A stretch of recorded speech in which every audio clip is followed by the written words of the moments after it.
श्री स्वामी समर्थ. नमस्कार स्वामी भक्तांनो. स्वामी भक्तांचे अनुभव या चॅनलवर तुम्हा सर्वांचे मनपूर्वक स्वागत आहे. स्वामी तुमच्या सर्व चांगल्या इच्छा पूर्ण करोत ही स्वामींचरणी प्रार्थना.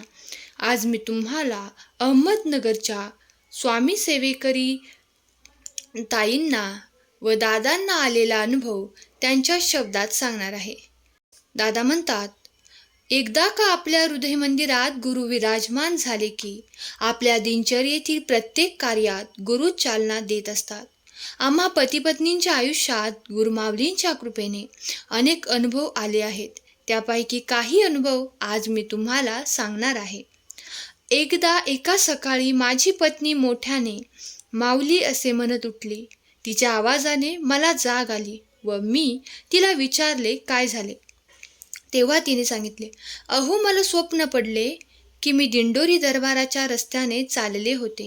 माझी नजर रस्त्याच्या कडेला असलेल्या गाईच्या गोठ्याकडे गेली. मी तो गोठा जवळ जाऊन निरखत होते. त्या गोठ्यात खूप शेण अस्ताव्यस्त पडलेले दिसले. मी लगेचच खोर पाटी घेतली व सर्व शेण भरू लागले. अचानक कानावर आवाज पडला, तिकडे कोपऱ्यातही शेण पडले आहे, ते भरून घ्या. मी मान वर करून बघितले तर चक्क मला परमपूज्य गुरुमाऊली उभे असलेले दिसले. शेण भरता भरता मी मागे वळून पाहिले तर गुरुमाऊलींच्या जागेवर मला श्री स्वामी समर्थ महाराज दिसले. शेणाची पाटी व खोरं तसंच खाली ठेवून त्या दिशेने चालायला लागले. बघितले तर काय, परत मला माऊली दिसले. अचंबित होऊन मी माऊलींकडे बघतच राहिले. तेव्हा गुरुमाऊलींनी आपल्या कोटाच्या खिशात हात घातला व एक 5 रुपयांचे नाणे माझ्या दिशेने फेकले. ते घेण्यासाठी मी धावतच गेले आणि मला जाग आली व मला जाणवले मी तर स्वप्नात होते. एवढे सुंदर स्वप्न मी पाहत होते.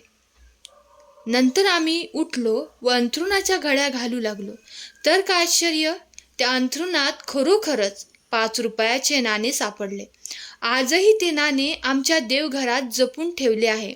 मनाच्या डोळ्याने पाहणाऱ्यांना श्री गुरूंचे दर्शन घडते हे सिद्ध झाले. दुसरा एक अनुभव मी आज सांगत आहे. आई भगवतीने सप्तशती पाठाच्या वेळी साक्षात दर्शन दिले. रात्रीची प्रहर सेवेसाठी आम्ही दिंडोरी दरबारात गेलो होतो. रात्रीचे 9 वाजले असावेत तेव्हा परमपूज्य गुरुमाऊलींचे दर्शन झाले. गुरुमाऊलींनी आमची विचारपूस केली. 2 मायेचे शब्द आमच्या कानावर पडलेत. गुरुमाऊलींच्या आज्ञेने एका सेवेकऱ्यांनी आम्हास चहा व भोजनासाठी निमंत्रण केले. चहा व भोजन झाले. रात्री 10 ते 11 पर्यंत त्या सेवेकऱ्याने आम्हास प्रहर सेवेचे महत्त्व समजावले. ही प्रहर सेवा ग्राम अभियानांतर्गत करायची असून अतिशय उपयुक्त असे याचे स्वरूप आहे असे त्यांनी सांगितले.